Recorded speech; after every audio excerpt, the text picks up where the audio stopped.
Hello, I'm continuing my Superman reviews with Superman and Batman vs. Aliens and Predator. Now, this is a graphic novel which was written by Mark Schultz and illustrated by Ariel Olivetti. I'm not sure if I'm saying his last name right, and this was published by DC and Dark Horse Comics. Now, this was first published in 2007 as a two-part comic book series. Now, I'm not even sure if you can call this a graphic novel because I'm not sure if it's long enough to really qualify as a graphic novel because, once again, it was first published as a two-part limited series. Now, as the title suggests, basically in this story, Batman and Superman have to battle both predators and xenomorphs. Now, I have Superman and Batman vs. Aliens and Predator in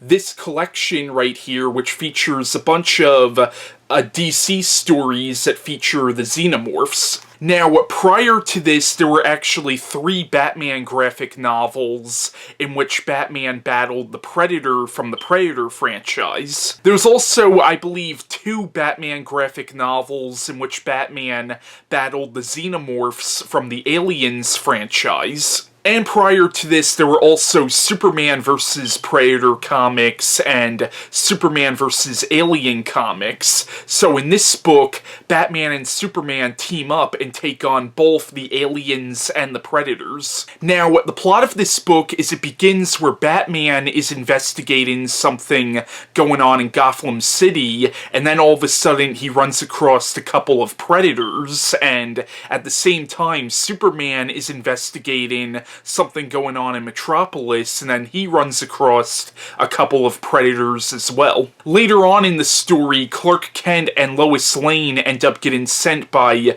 Perry White to this volcano that has been inactive for thousands of years, but all of a sudden has become active again. But the reason they're sent down there is because this team of, researchers ended up disappearing. So in the story, Clark Kent and Lois Lane go to this volcano, and basically these people they were with end up getting killed, and it turns out the predators are behind this, or basically it turns out that in this volcano there's this civilization of predators who have been living there for thousands of years, but now that the volcano is erupting, their entire home is in danger, and it turns out that Batman is there as well, and what happens is it turns out these predators also had xenomorphs there that they can use for hunting, and long story short, Batman and Superman both decide that even though the predators are dangerous,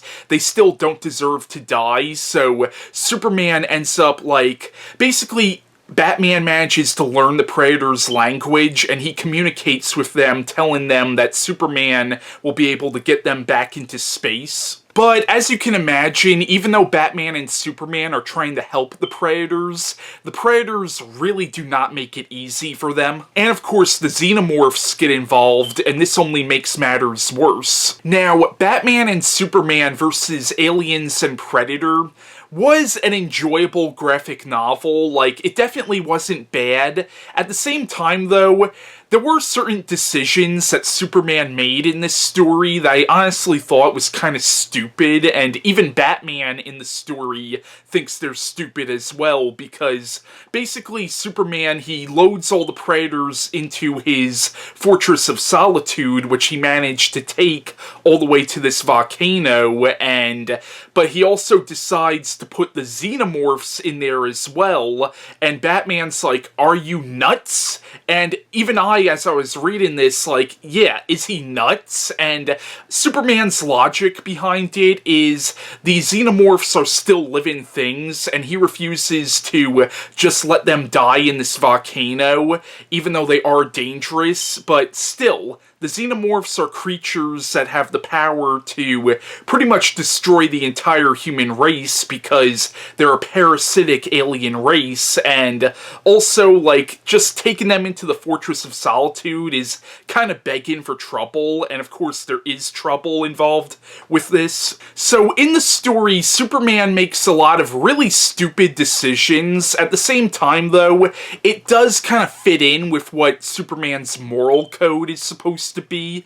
At the same time, I felt like, given how dangerous the xenomorphs actually are, I felt like it was a really stupid decision on his part to try to save them as well, and Batman even brings up a really good point, because Batman, like Superman, has also vowed never to kill, but his vow was he would never kill another human being. He doesn't really give a shit about alien species. So Superman and Batman versus Aliens and Predator is an enjoyable graphic novel, but it's definitely not one of the better Batman stories or better Superman stories or even one of the better Alien stories either. But one thing I do find interesting, though, is apparently these stories where Batman and Superman battle the aliens or the Predators, apparently they are canon to the whole mainstream DC continuity, so that means that Predators and Xenomorphs exist in